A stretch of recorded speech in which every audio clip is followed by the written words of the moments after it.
Cette émission vous est présentée par Tamwilcom.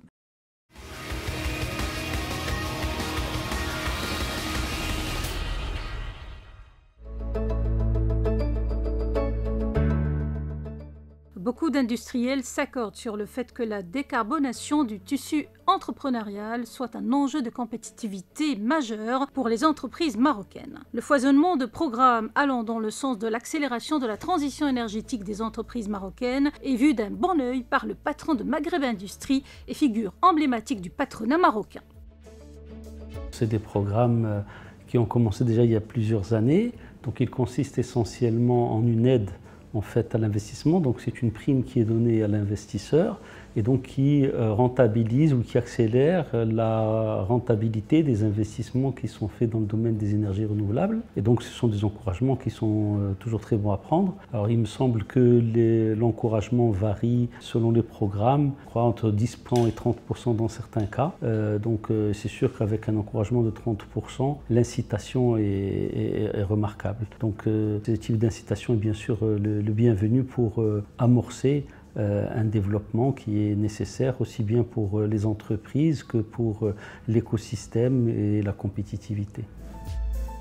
Les motifs pour une entreprise de verdir son activité sont multiples. Alors il y a plusieurs aspects. Disons que l'aspect, d'abord le premier, c'est que c'est rentable. C'est-à-dire qu'en fait, dans de très nombreux cas, dans la plupart des cas, l'accès ou l'utilisation d'énergie renouvelable permet de baisser le coût de l'énergie.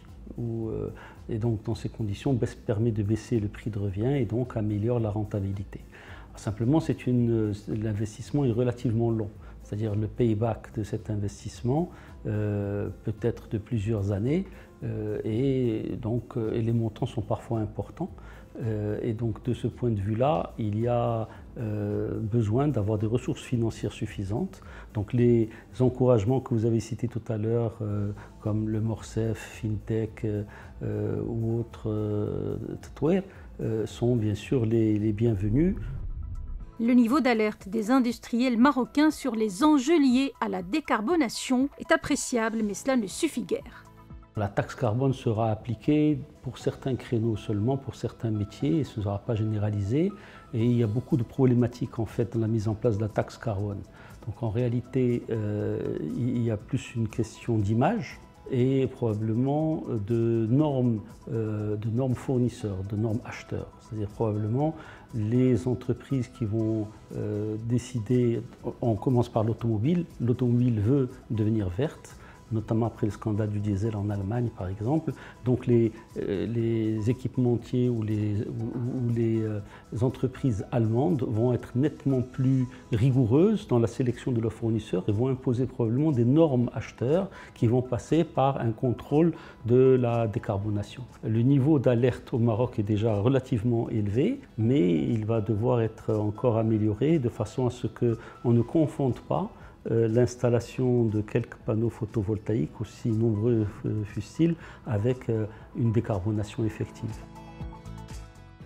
Plusieurs avantages découlent du parti pris écologique de Maghreb Industrie, un cas d'école en matière de décarbonation industrielle au Maroc. Alors comme je l'ai dit tout à l'heure dans les différentes réponses, d'un côté ça nous permet de baisser le prix de revient, mais d'un autre côté ça a utilisé une partie significative de nos ressources financières à un moment qui est un peu compliqué puisque tout le monde sait que disons, le Covid est une époque est un peu difficile pour certaines industries, notamment celles dans lesquelles nous sommes à Maghreb Industrie, et en particulier avec les problématiques que nous avons à l'import et à l'export, avec les problèmes de financement.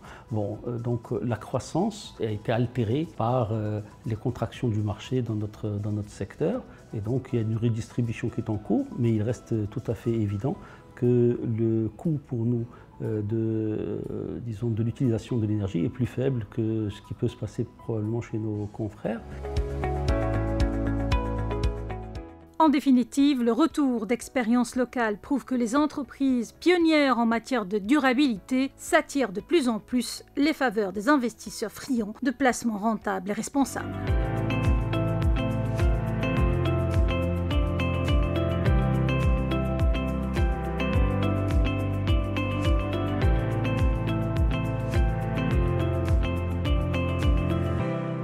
Cette émission vous a été présentée par Tsam Wilcom.